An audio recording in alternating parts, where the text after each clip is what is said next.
Have you ever considered what it would be like to go back in time? To go back to a certain event, to experience it, or perhaps due to the desire to want to change something? Well, it may surprise you to learn that there are people who have claimed to go back in time, and not all of whom have done so voluntarily. The following are documented cases of just that.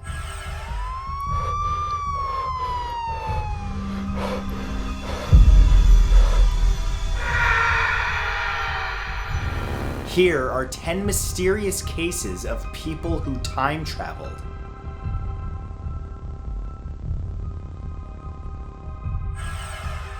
Number 10 is Charlotte Ann Moberly. In 1901, respected academics Anne Moberly and Eleanor Jourdain were visiting the Palace of Versailles. While there, they took a detour to explore the area. Heading down a narrow lane, both Charlotte and Eleanor noticed that those living there were dressed in clothing from another era. As both continued on, a great feeling of impending doom washed over them. They later returned to the palace, where they were convinced that they saw Marie Antoinette, the last Queen of France before the French Revolution. But Marie Antoinette had died over 100 years prior. According to them, at some point, both Charlotte and Eleanor had passed through another time slip and returned to their own time without knowing, shaken by the experience. Known as the Versailles Incident, it remains one of the most well-known documented instances of time travel ever. Number 9 is Shaun the Thief. Another well-documented case of the time slip phenomenon took place in 2006 in Liverpool, England. A 19-year-old man named Shaun had been shoplifting in the city centre. He was soon being chased by a security guard. Looking for an escape route, Shaun turned down a street called Brooks Alley. Suddenly, he experienced a strange tightness in his chest. Looking around, Shaun was suddenly shocked to see that the city that he knew had changed. Buildings he knew had now vanished, and the residents of Liverpool were now all wearing clothing from decades prior. Finding a newspaper, Shaun's worst fears were confirmed. He had actually ran through a time slip into 1967. Luckily, he soon found himself back in his own time, and the security guard who had chased him later confirmed that Shaun had simply vanished without a trace during the chase. Number 8 is Andrew Herring. One popular time travel theory is that when a person believes that they've seen a ghost, they've actually temporarily crossed over into a previous time. A famous example of this took place when a woman called Andrea Herring was staying in a large country house in Massachusetts. The bedroom that she was given was once a bedroom of the famous writer Edith Wharton, who had passed away in 1937. One night, Andrea suddenly awoke. Looking around, she was shocked to see that the decor of the room had completely changed. In the corner, she also saw 3 mysterious figures. They were animated but didn't make a sound. When Andrea tried to leave, they nodded to her and she reciprocated. The room suddenly returned to normal as she left. Later, Andrea gave an account in which she identified the 3 people from the photos, one of which was Edith Wharton herself. Number 7 is Charlotte Warburton.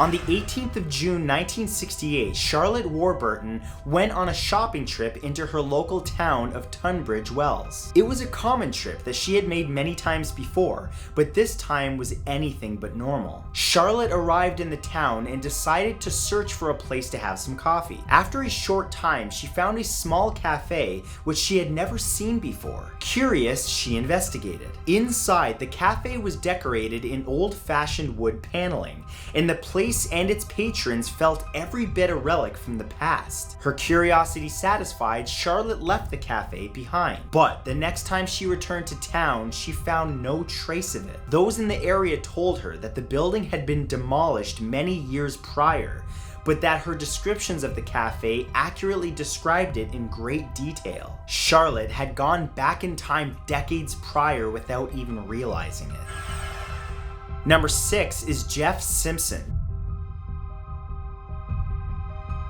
In 1979, two couples were vacationing together, traveling through France. Jeff Simpson, his wife, and their two friends sailed to France and then drove for most of their first day. Feeling tired, Jeff and his companions stopped at a strange-looking motel. When they went inside, they met a man in an old uniform who told them that there were no vacancies, but that they should try another place nearby. They traveled to another hotel which looked equally as dated and spent the night there, where they encountered other guests dressed in antiquated clothing. The next day, they traveled back the way that they had come and passed where the first hotel had been. All that was left was an empty piece of ground. As it turned out, the hotel had been destroyed many years previous, and photos that they had taken of it and the second hotel were blank.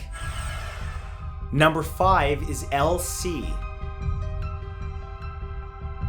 A man simply named LC once found himself in another time during the autumn of 1969. While on a deserted Louisiana highway, LC was surprised to see a vintage car with license plates dating back to the 1940s. The car was moving slowly, and so LC tried to overtake, but as he did, he saw that a woman driver dressed in vintage clothing was in the car with a child. What's more is she looked terrified. LC asked if she needed any help, and she nodded and mouthed yes. Panicked, LC pulled over in front of the car, but when he looked behind, it was gone. Another man then stopped to ask frantically what happened to the car which vanished before his eyes. Some believe that the woman traveled forward in time, while others argue that the witnesses had entered a time slip and went back in time. To this day, no one knows who the lady was or why she looked so scared. Number 4 is V. Stevens. In 1964, a man identified only as Mr. Stevens was on holiday in Bruges, Belgium. He and a friend were taking in the sights of the historic town. Stopping at a small square surrounded by cottages, Mr. Stevens and his companion were taken by the quaint atmosphere. There was a man who was tilling soil in the center of the square. Another, an old lady, came out of one of the cottages to offer them a drink, and a chapel nearby looked over the entire scene. They even bought a hand-stitched handkerchief from a small shop. A week later, the two men returned to the square, but when they did, they found that the tilled soil was now home to a display of flowers, that the cottages were demolished, and there was no sight of the shop. Only the chapel still stood. That is when a local man informed Mr. Stevens that the square hadn't been as they described for generations. Number 3 is Mr. Squirrel.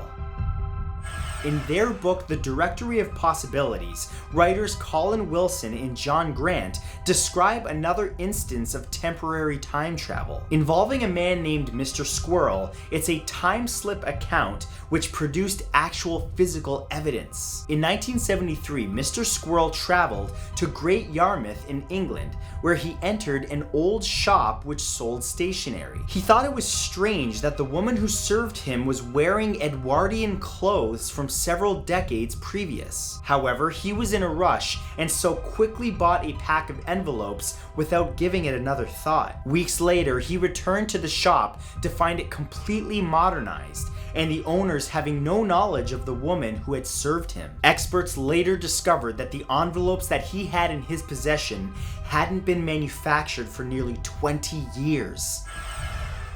Number 2 is Dr. E.G. Moon.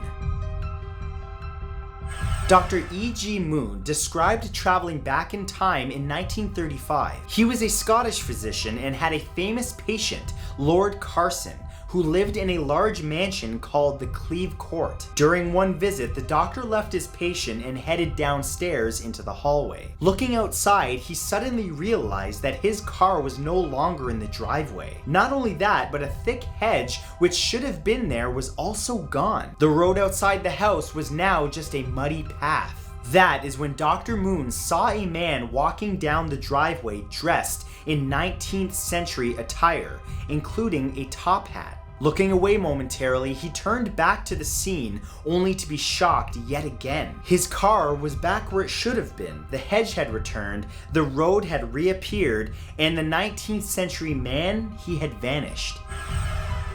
And number 1 is the 3 Royal Navy Cadets.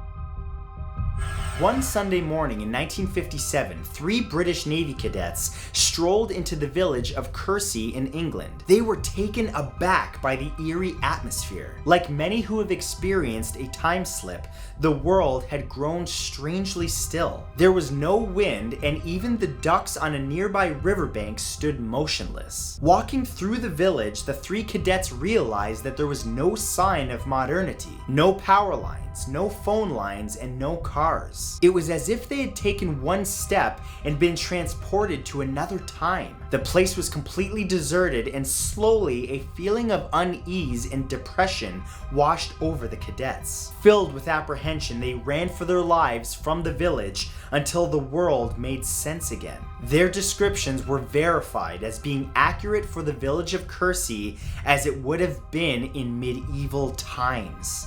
Going forward, you may want to pay special attention to your surroundings, especially when traveling or even at home, because you never know when you may fall into a time slip.